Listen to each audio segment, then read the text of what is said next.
at what one of the groups made this very clearly, that Bola Ahmed Tinubu entered a certain agreement with the Northerners before they handed him over power as a result of his position or their position on Nnamdi Kanu's release. So what that group was actually saying is that, they actually entered a certain political agreement, entered a certain political, understanding and memo over how and manner of which Nnamdi Kanu will be released. And if you look at things the way it is, Sunday Igboho was released, Mehdi Allah Badejo was released, so many of them were released, and Nnamdi Kanu is still being held. And remember that a certain House of Representative member recently went to Daura to see Buhari. Then, you know what the delegation led by the Attorney General of Federation recently, in a recent visit to Buhari, signifies his consent to the release of Nnamdi Kanu. You say signifies, but we are not sure. Maybe no speculation. See, there's no how you look at some certain body language, you will not understand the direction it is going. It is working in formula with what the Deputy Speaker of the House of Representatives, Benjamin Nkalo, said just in a space of less than 24 hours about Mazi Nnamdi Kanu's release. Who are they advocating for the release of Yaya Bello, who is being accused of 100 and something billion belonging to the state that was actually misappropriated? What are they going to Daura to see? Who is a major factor in Nigeria now? It's Mazi Nnamdi Kanu.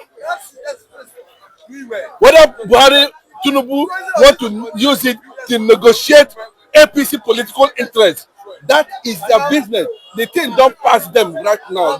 They have no jurisdiction. They have played all the magic they needed to play. The essence of Attorney General of the Federation going to visit Daura, Buhari in Daura, is because very clearly President Bola Ahmed Tinubu has come under international scrutiny and pressure over the continuous, ridiculous detention of the supreme leader of the IPOB, Mazi Nnamdi Kanu. And the pressure is coming as a result of change of government around the world. It's taking place gradually. What you saw happen in Ghana is not ordinary. It is coming from somewhere. What you see happening in Syria currently is not ordinary. It is coming from somewhere. And what is going to happen to Bola Ahmed Tinubu and Nigeria over Mazi Nnamdi Kanu is still going to come from somewhere. We know how they sponsored Joe Biden's, Kamala Harris, then against Donald Trump. Buhari was there. Tinubu was there. We understand that. Tinubu going to France is suspicious. Tinubu going to France is suspicious because you can see that the Sahel nations within the West African region, they are already dismantling anything that has to do with France in their territories. What does that tell you? That the struggle of relevance in Africa is growing. Who is it? American interest? Is it British interest? Is it German interest? Is it French interest? Is it Russian interest? Are you sure that Nigeria does not need France?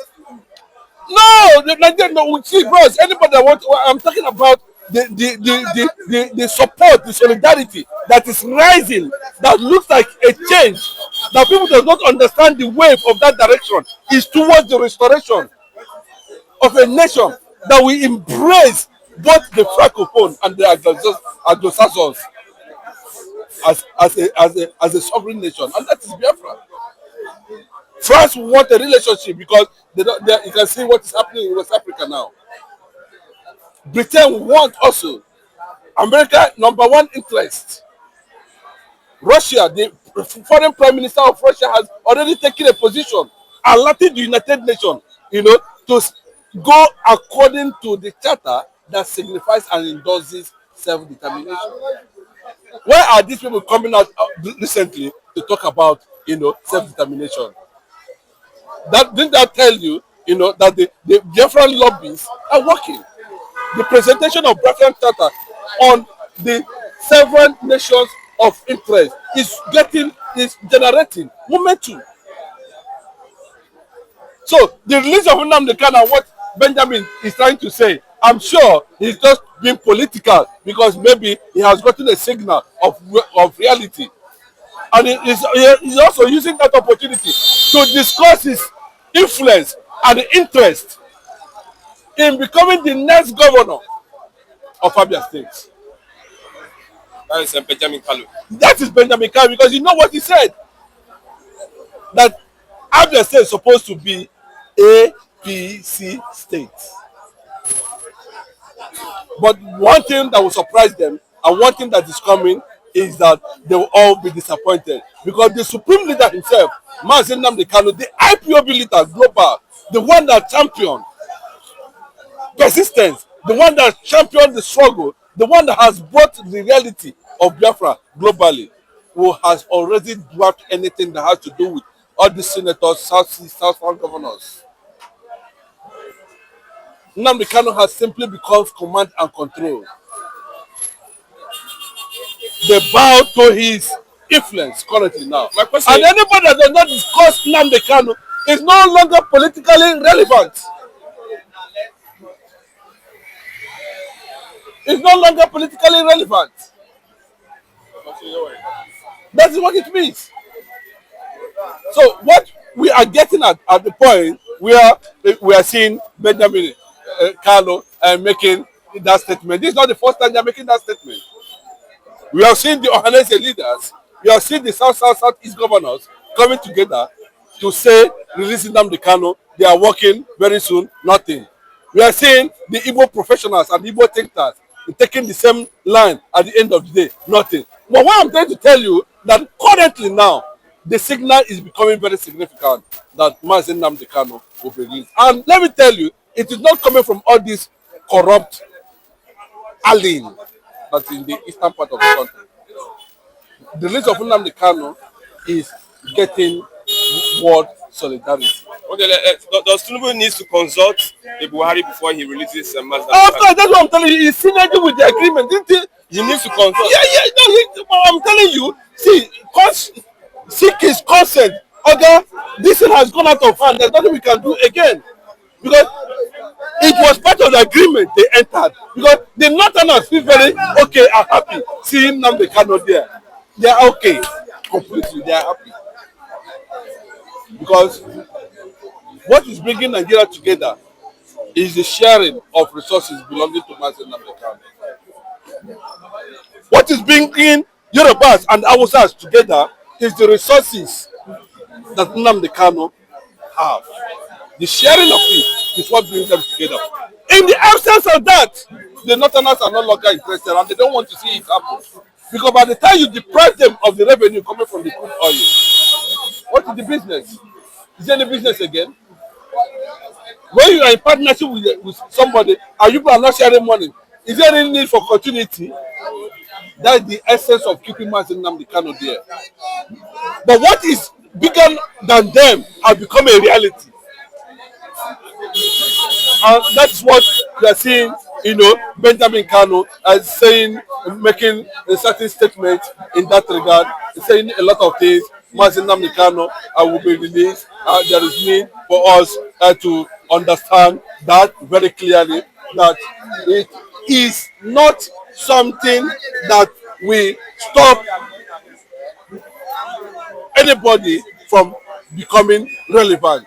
Whether you want to enjoy your political party, you have a relationship with Nigerian government, you want to become president, the release of Nnamdi Kanu does not concern them.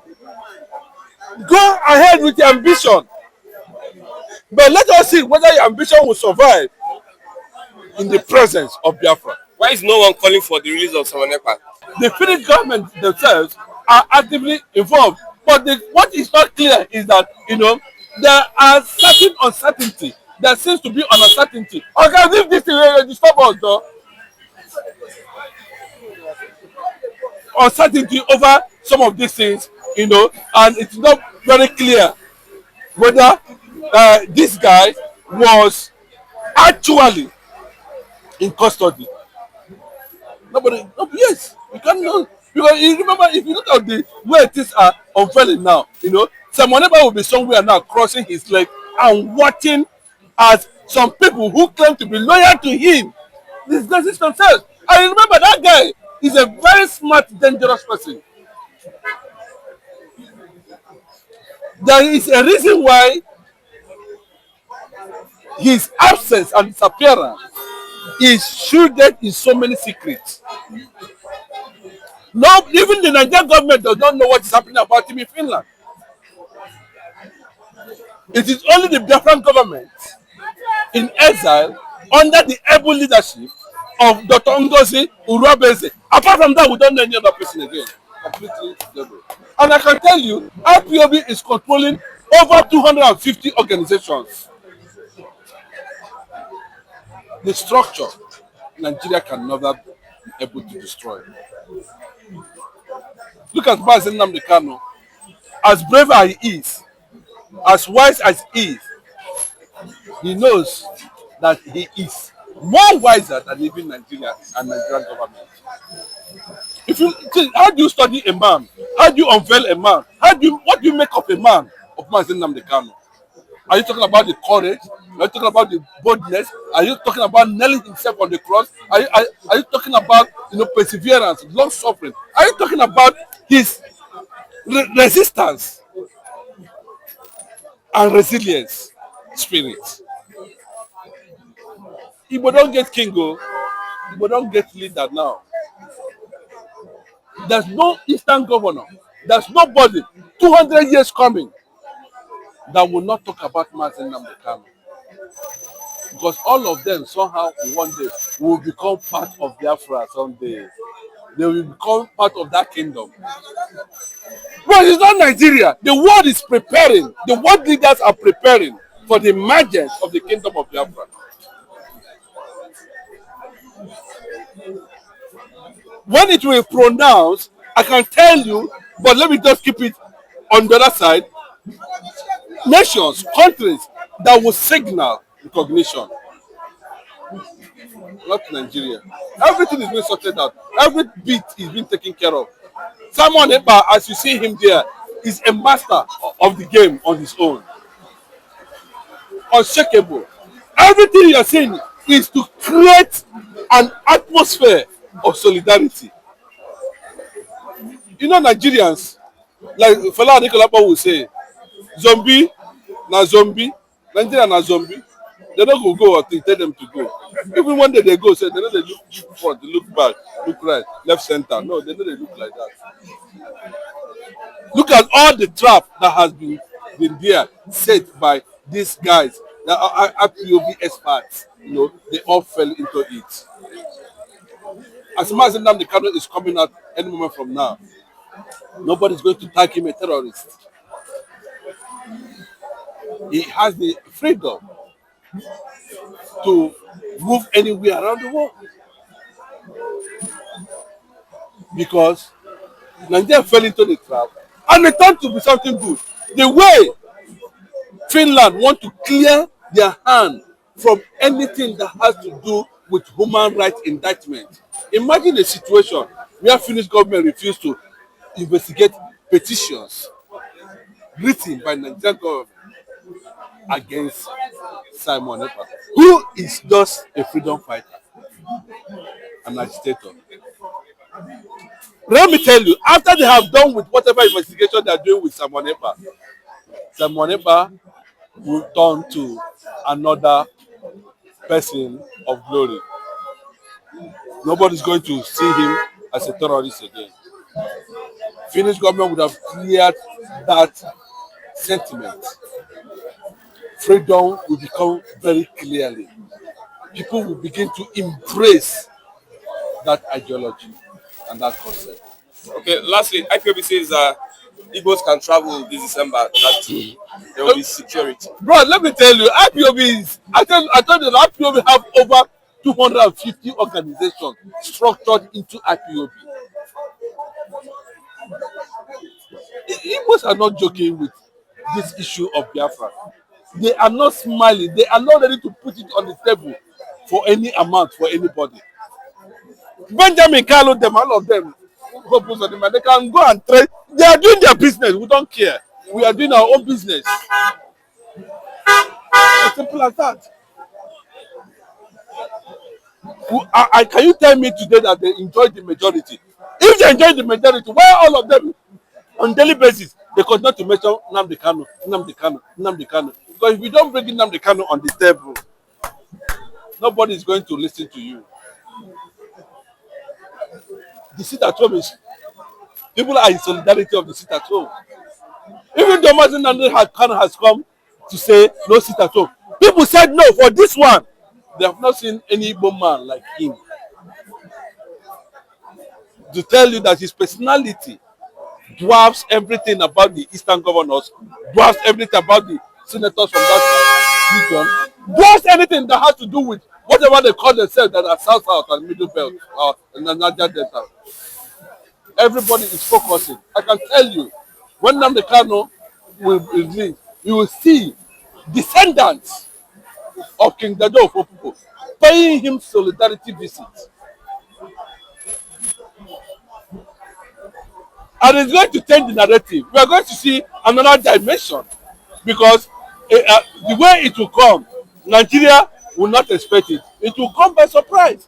One day, just like what the Russian foreign minister said, that it is time for United Nations to reactivate the charter that justifies self-determination.